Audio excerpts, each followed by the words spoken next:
တက်တဲ့ဖူရဲ့ဘာလာမပါကန်ဆယ်မဲကိုကျွန်တော်ဖောက်ပြသွားမှာဖြစ်ပါတယ်ဗျကျွန်တော်တို့ဖောက်မယ်ဘာတွေဘယ်လောက်ထိပေါက်သွားမလဲဆိုတာကိုကျွန်တော်တို့ဆက်ပြီးကြည့်ရှုကြရအောင် let's go ကမ္ဘာတင်နေ3 4 5 6 7 8 9 10 11 12 13ပါတယ်ဒီမှာဘာတွေလောက်ပေါက်မလဲစမ်းဖောက်ကြည့်နော်โอเคပထမဆုံးဒါလေးကိုကျွန်တော်စမ်းဖောက်ဘာလာမပါဘူးဆိုတော့ဘာတွေပါမလဲ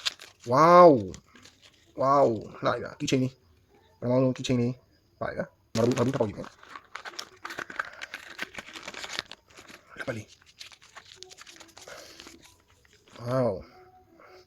ကျွန်တော်အဲ့ဆိုရင်နှစ်ခုတော့ကျင်းတစ်ခုတော့ရရှိသွားပြီပေါ့နော်ကဲနှစ်ခုရပါပြီ let's go နှစ်ခုရပါပြီကဲဒီအောင်ရအောင်ဟောဒီပေါ့လက်ပလီပဲကြောက်အော်ဒီမှာတစ်မျိုးလေးကဲအမျိုးသားမတူတာလေးကျွန်တော်3ဝင်းရသွားပြီကဲစက်ပေါက်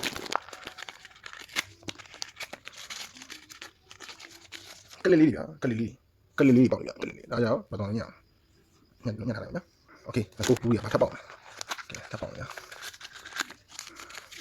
โอเคလေးပဲဒီကရကလေးကတစ်ခုပြတော့ကလေးကတစ်ခုကဲတက်တယ်နောက်တစ်ခုထပ်ပေါက်မယ်ပေါ်ဘာလဲမဖန်နော်အဘယူဒီမှာတယ်အဲ့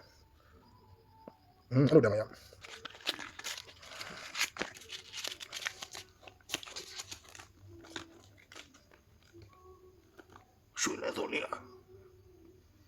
ရှူလဲဆိုနေနည်းနည်းတော့မဲနေရှူလဲဆိုနေနည်းနည်းတော့မဲနေတယ်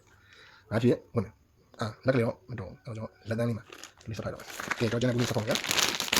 ကျွန်တော်ဘူးလေးဆက်ပေါက်မယ်ငါထားဘာလို့ဘာရောဟာကလေးပဲလာကြတော့ကျွန်တော်နေရာကလေးလိုက်ဘယ်နဲ့ကလေးတော်များနေကလေးတော်များနေကလေးတော်များနေတော့ကျွန်တော်ပုံနေဟုတ်နောက်တစ်ခုထိုင်ရတယ်ဒီခေါက်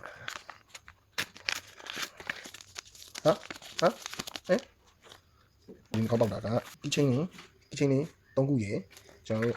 ဖဲပြားလေးရယ်ကျွန်တော်ဒီလက်တန်းလေးပဲခေါက်လိုက်ပါဒီကောင်ကကျွန်တော်3000ပေးရပါတယ်တန်လားမတန်လားတစ်ချက်တော့comment မှာချက်ရေးပေးပါဦးကျွန်တော်တို့ comment မှာရေးရလို့မရအောင်ကျွန်တော်တို့ပေါက်တဲ့များဟာတွေရယ်နောက်တဲ့ကန်ဆယ်မဲတွေကိုလည်းပေးတော့မှာဖြစ်ပါတယ်အားလုံးပဲကျေးဇူးတင်ပါတယ်